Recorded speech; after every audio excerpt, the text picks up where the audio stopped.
is that school doesn't really matter. Doesn't matter how well you do in school. If your parents are rich, you'll be successful in life. If your parents are poor, you will not be successful in life, okay? So what's the difference? Okay, so now let's look at parenting strategies between rich and poor. Okay?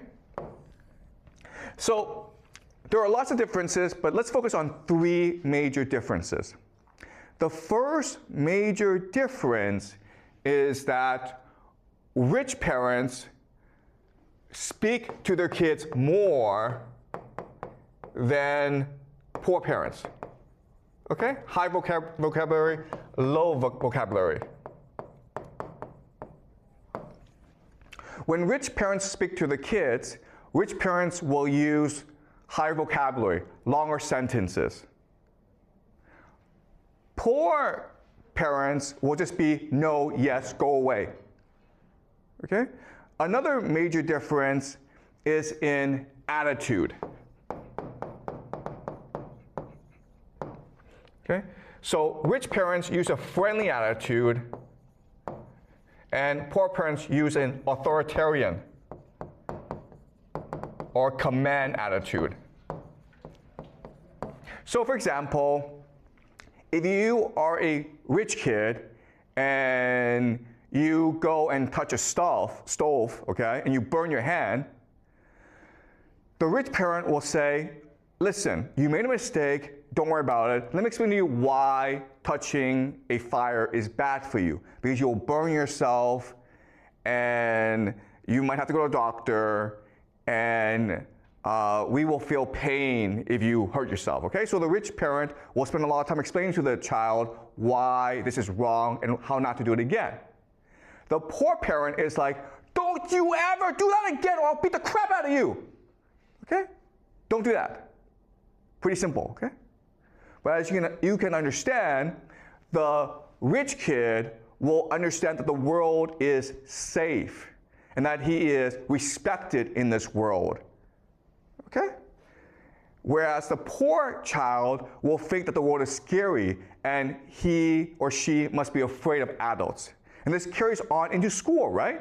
Because as a rich kid, you go into school and you think that, oh, my teacher is my friend. So you smile at the teacher and you hug the teacher and the teacher smiles back and now you're friends, right? But if you're a poor kid and you see the teacher, you're afraid to look at the teacher. You don't smile. You are stressed, okay? And the teacher thinks that you might be a problem child. So the problem with this is that, yes, being an authoritarian parent, it is effective, but it creates stress in the family, okay? It makes the child feel unsafe. And this leads to the third major difference between rich parents and poor parents. Rich parents offer stability, okay? Poor parents can only offer volatility. This is a very simple idea. Rich parents have money so they can afford to keep promises. So I'm a rich parent, I say to my child, okay, next week we'll go to Thailand for vacation. Guess what? Next week you guys go to Thailand for vacation. But if you're a poor parent, money is always an issue. So it's hard for you to keep promises, right? So it's like, next week we'll go to McDonald's for lunch, but your paycheck is not enough, so you're like, sorry, we can't go anymore. Okay? And now, because of these different parenting styles, we understand why rich kids behave different from poor kids, right? So let's look at the idea of self-control, right? Self-control. What is the marshmallow test? Marshmallow test is not a test of self-control, it's a test of your trust in others, right? If you believe that the teacher who goes outside, if you believe that he or she comes back and will keep his or her promise, then you will not eat that marshmallow. But if you think that this teacher is lying to me, then you're not going to eat that marshmallow. Then you will eat that marshmallow, right? So it's not really about self-control, it's about your belief and trust in authority figures, right? So if you're rich, stability, you have stability, but if you're poor, you don't have stability, so you're actually better off eating that marshmallow rather than waiting for that second marshmallow, because guess what? Most of the time, you will not get that second marshmallow. Okay, do you understand? So it's not that poor kids are stupid, poor kids are rational, and they're responding to the circumstances that they live in. Okay? And resilience, right? Well, the idea of resilience is that you believe that the world will help you.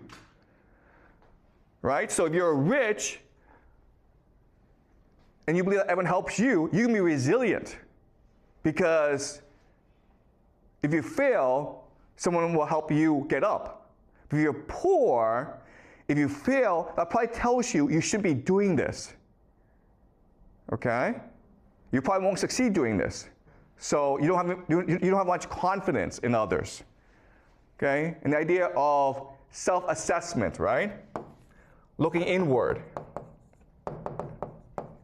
Well, if you're a poor child who lives under a lot of stress, it's hard for you to be self-reflective, because if you look back at yourself, all you can think about is your pain and your stress.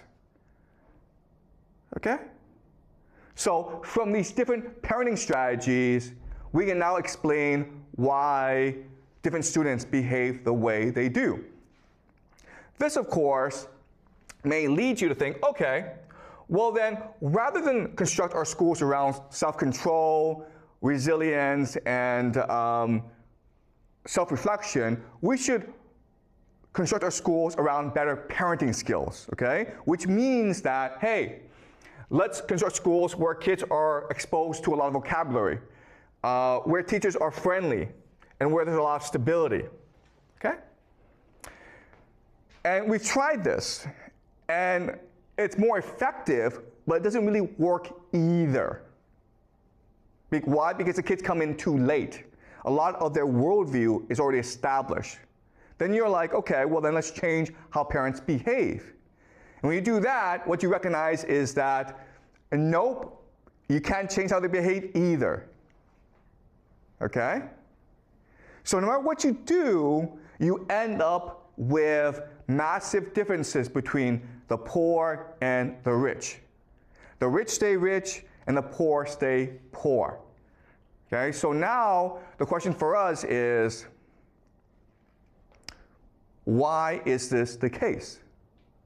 Okay? And it's the case because society is a hierarchy.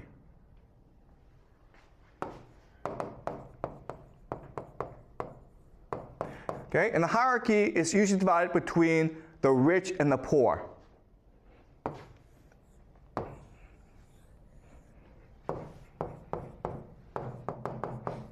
Okay? And these two worlds are night and day. They're very, very different. As a poor person, if you want to survive, you have to obey authority.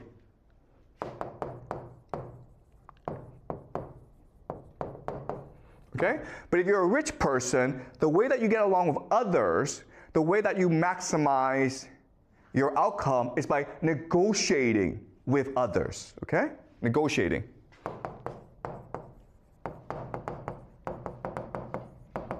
Okay? So negotiating can also mean debate, right? So who should be the boss? Well, let's have a debate and present different evidence as to figure out who should be the boss.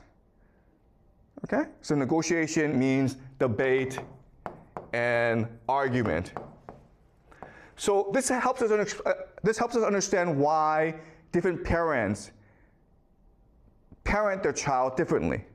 If you're a poor parent, your responsibility is to make sure that your child knows how to obey authority. Okay? That's why you command your child.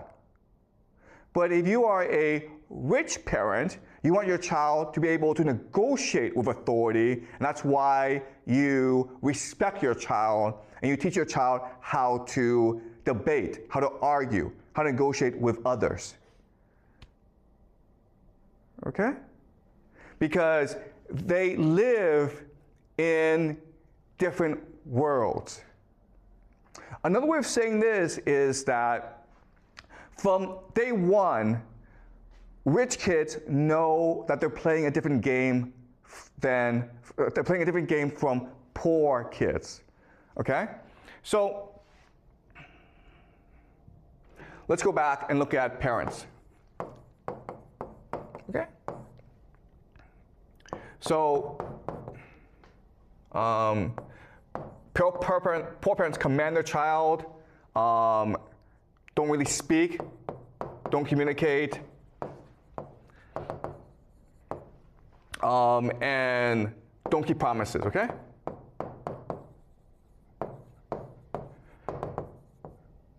All right, so poor parents do these three things. And we know that if they do these three things, the outcome won't be so good, okay? And the reason why they do this is that they're not playing a game to improve their kids' outcome. They're playing a game to get along with other parents, okay? Okay, colleagues, family, okay, authority. Okay, so another saying this is this: police, boss, okay, family, okay? All right, so as a parent, you're trying to figure out how to negotiate with the police, with your boss, and with your family. So if you're a poor person, and the police knows you're a poor person, the police is gonna bully you. And if you fight back, the police will probably put you in jail. Okay? So it's very important that you accept authority, you don't challenge authority, because if you do, you're probably getting into trouble. Your boss, right? If you're a poor person, your boss will just command you about. And so it's very important that your child knows how to take orders. Rather than ask questions, rather than debate, your child must learn how to just follow orders, or at least keep his mouth shut, okay? And then family is about maintaining good relations with those who can most support you. And that often means the same values. Okay? So if your family members or your friends, if they are parenting their child in this manner, you're also going to copy them, okay? Imitation. All right? And for a poor person, this is the optimal strategy of how to parent.